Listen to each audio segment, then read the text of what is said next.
Sejam muito bem-vindos e bem-vindas a mais uma imersão profunda. Hoje a nossa mesa de estudos está, assim, repleta de história. E de recortes do passado também. Exatamente. É um relato biográfico que tem todos aqueles elementos de um grande épico. A nossa análise de hoje vai mergulhar nas páginas de um material retirado do livro Grandes Espíritas do Brasil. E a figura no centro dessa narrativa é um homem nascido no século XIX chamado Cair Barchutel. É daquelas trajetórias que nos fazem questionar, sabe? O que realmente significa ter um propósito de vida? Com certeza. O material de base que temos em mãos é perfeito para definir a missão desta nossa imersão. Nosso objetivo hoje é explorar a vida de um indivíduo que, diante de todas as oportunidades para ter uma existência confortável e aristocrática, escolheu exatamente o oposto. Chutou o balde mesmo. Sim, total. É a história de um homem que enfrentou multidões armadas e boicotes severos, usando como escudo apenas a defesa irredutível da liberdade de expressão e dos direitos civis que eram recém-conquistados no país. É um estudo de caso fenomenal sobre resiliência, pioneirismo constitucional e o impacto prático que uma única pessoa pode exercer sobre a realidade ao seu redor. Ok, vamos desvendar isso. Porque a história de origem, o começo de tudo, já traz uma carga dramática altíssima. A biografia de Caibar de Souza Schutel começa na cidade do Rio de Janeiro no dia 22 de setembro de 1868 e a vida, não deu muito tempo para ele ser apenas uma criança. Aos 9 anos de idade, ele perde o pai. Nossa! E no intervalo absurdamente curto, assim, apenas 6 meses depois, a mãe dele também falece. É uma tragédia dupla, né? Pois é. Ou seja, antes mesmo de completar 10 anos, ele se vê duplamente órfão.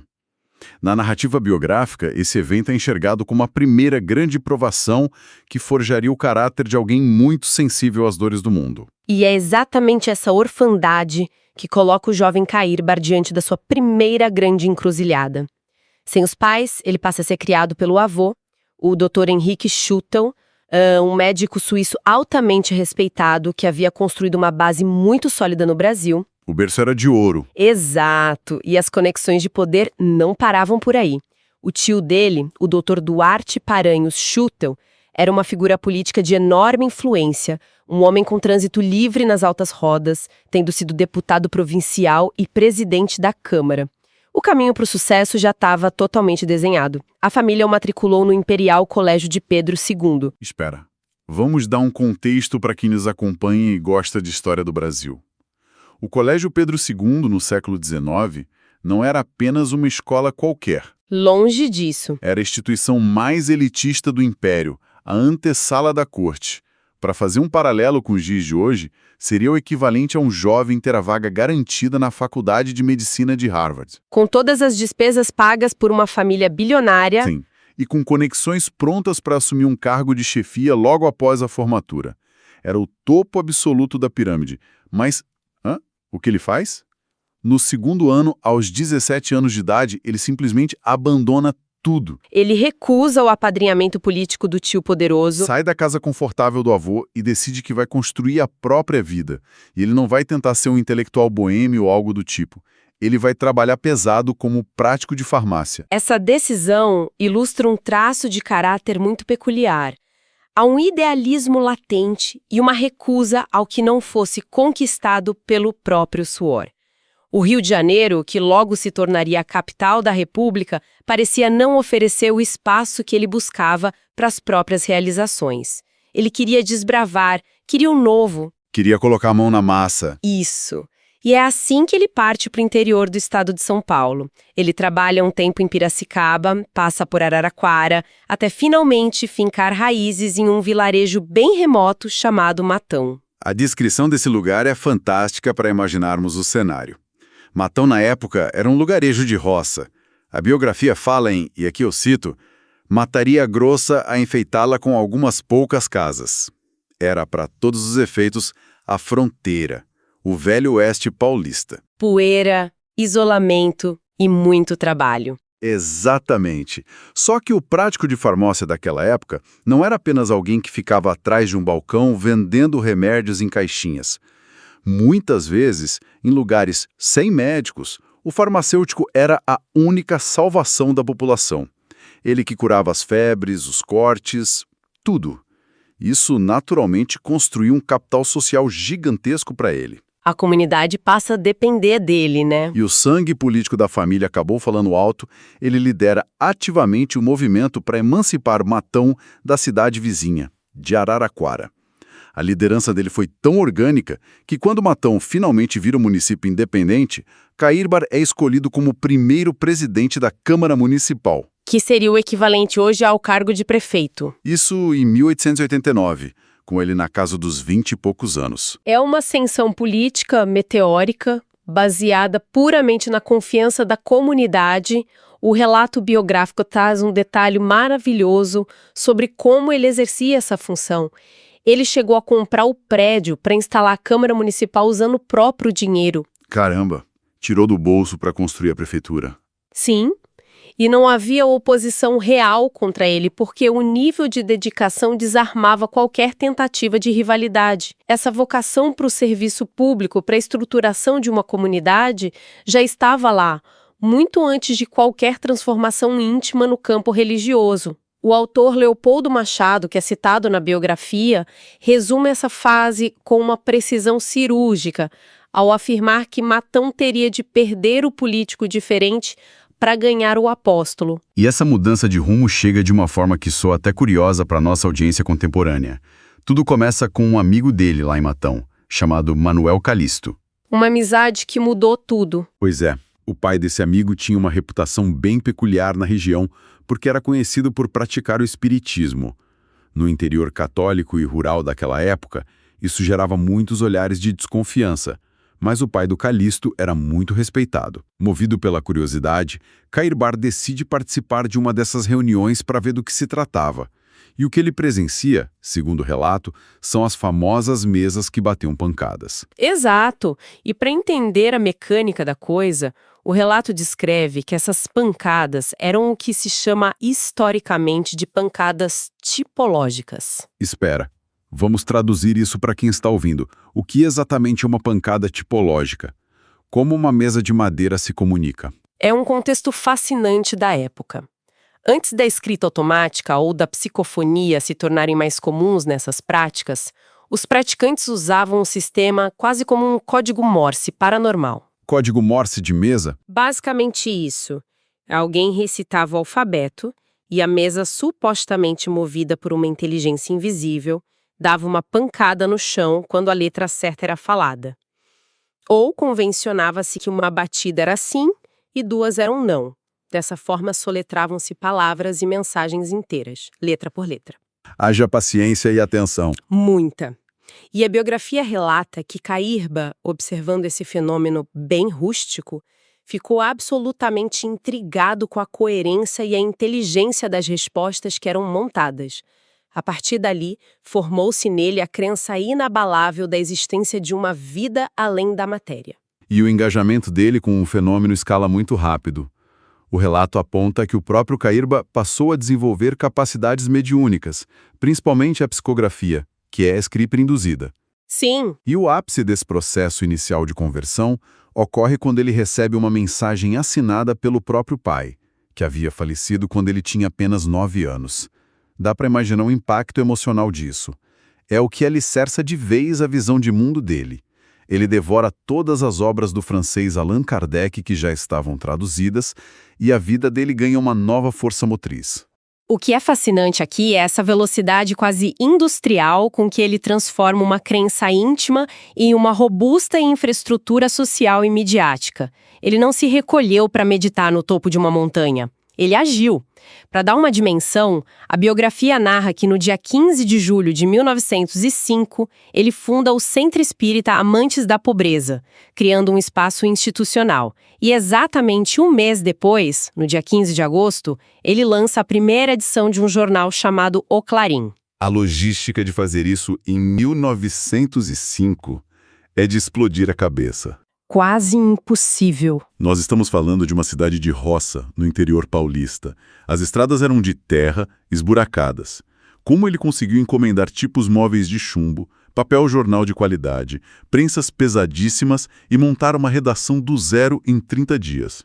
O nível de energia deste homem beirava o absurdo. Ele era uma máquina de realização. Só que, claro, criar um centro fora dos moldes tradicionais e ainda ter um jornal impresso para divulgar essas ideias num vilarejo conservador não ia passar em branco. A oposição não demorou a bater na porta.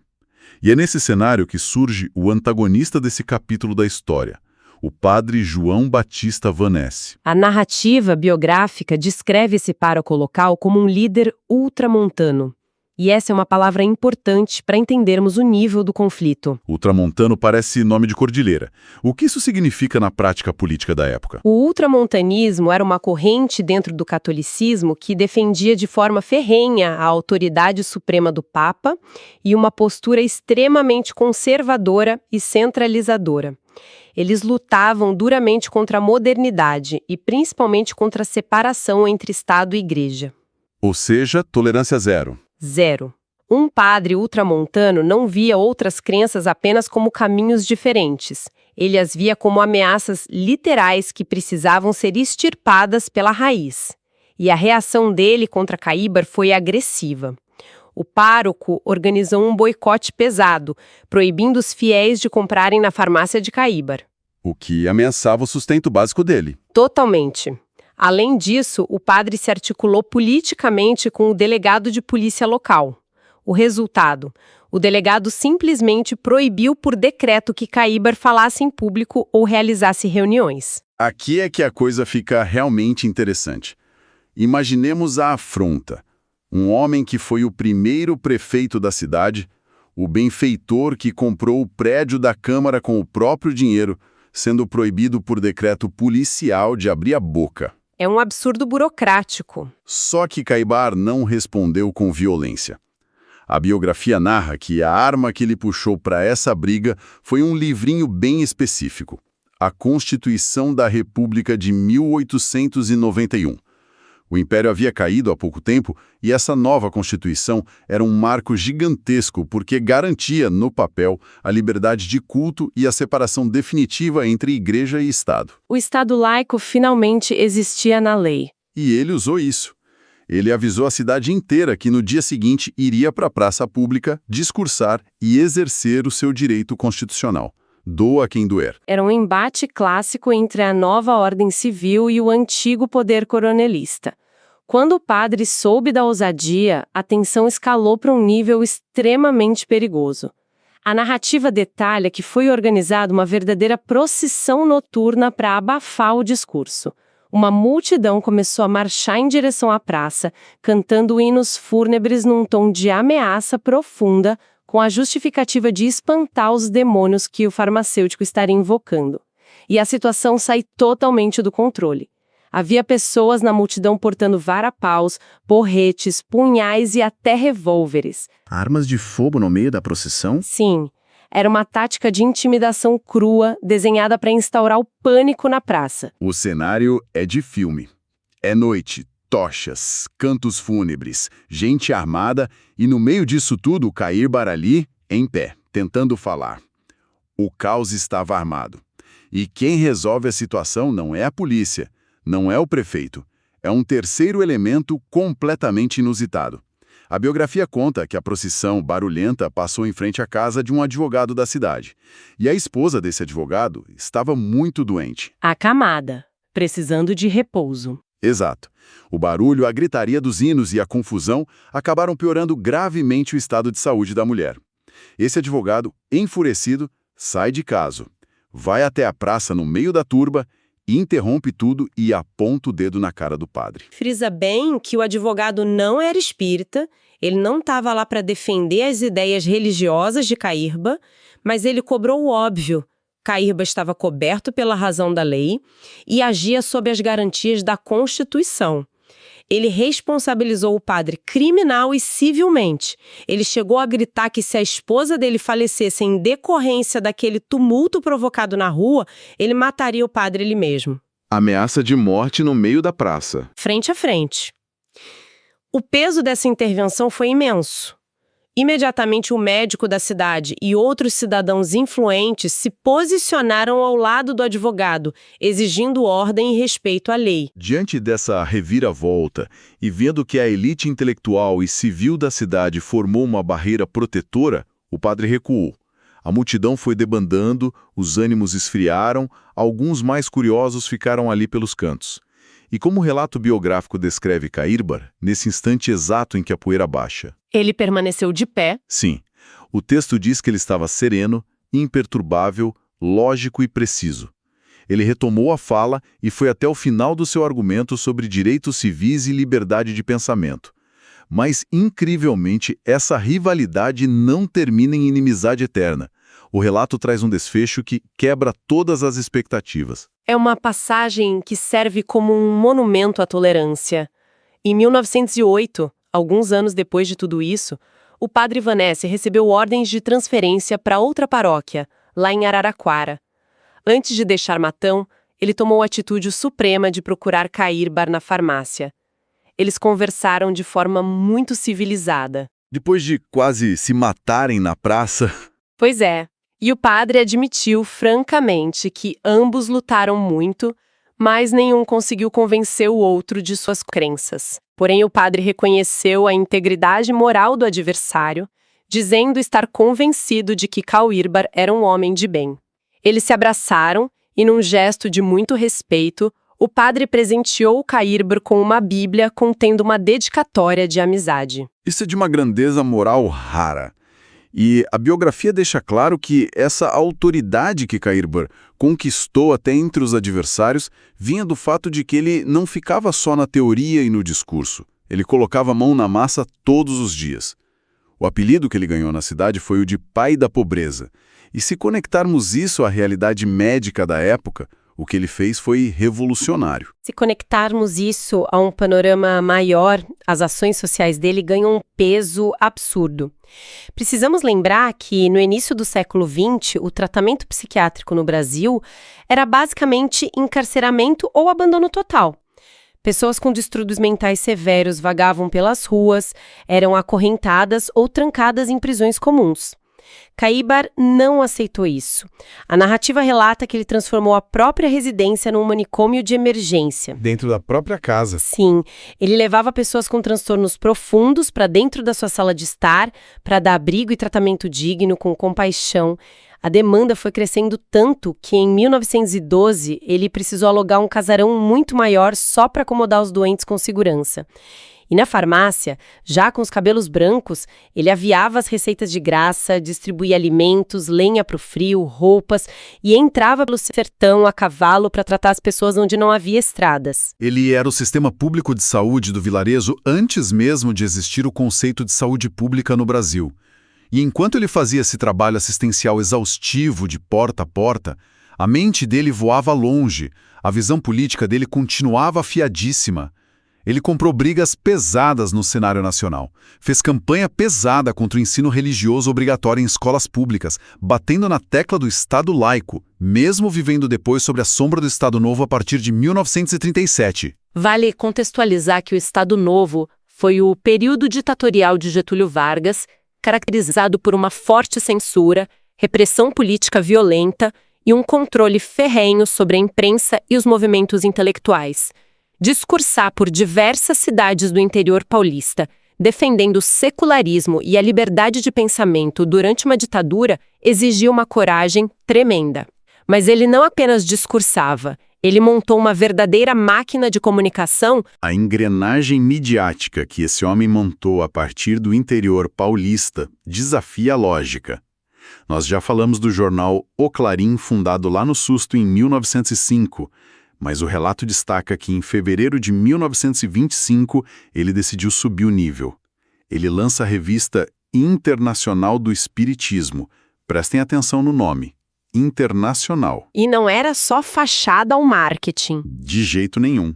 A biografia mostra que as páginas dessa revista editada no meio de Matão traziam artigos e trocas de correspondência com gigantes globais da época. Gente como o renomado cientista britânico Oliver Lodge e ninguém menos que Sir Arthur Conan Doyle. O criador do Sherlock Holmes? Ele mesmo. trocando cartas com um farmacêutico do interior de São Paulo. Imaginem o fluxo de correspondência marítima, o tempo que os navios levavam, as traduções e o trabalho editorial necessários para manter esse nível de intercâmbio intelectual, operando a partir de uma pequena cidade rural sul-americana na década de 1920. É monumental.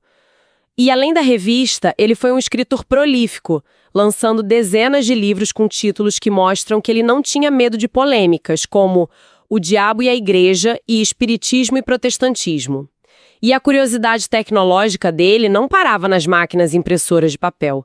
Ele acompanhava a vanguarda científica. A fonte narra o profundo interesse dele pela mediunidade fotográfica, que era a tentativa pioneira de captar manifestações do além em chapas de fotografia. A fotografia ainda era uma arte bem complexa na época. Muito!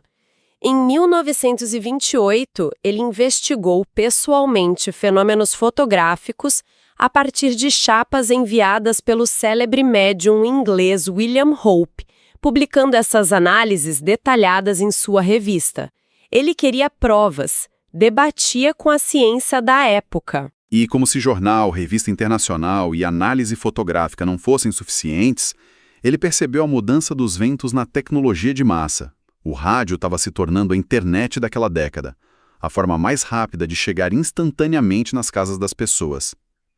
E lá estava o Caírbar, já idoso, na linha de frente. Entre 1936 e 1937, ele inova mais uma vez e passa a transmitir uma série de palestras através da Rádio Cultura de Araraquara. Essas transmissões fizeram tanto sucesso que depois foram compiladas em um livro com mais de 200 páginas.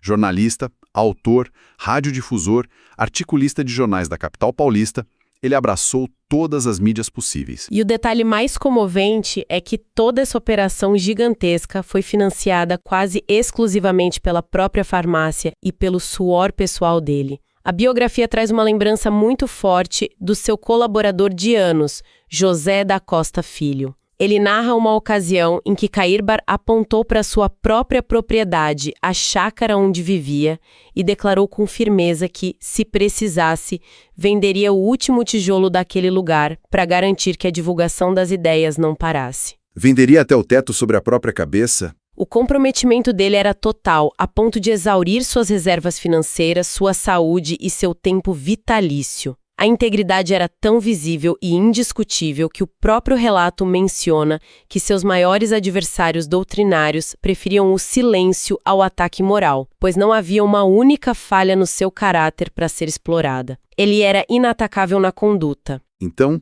o que tudo isso significa no fim das contas?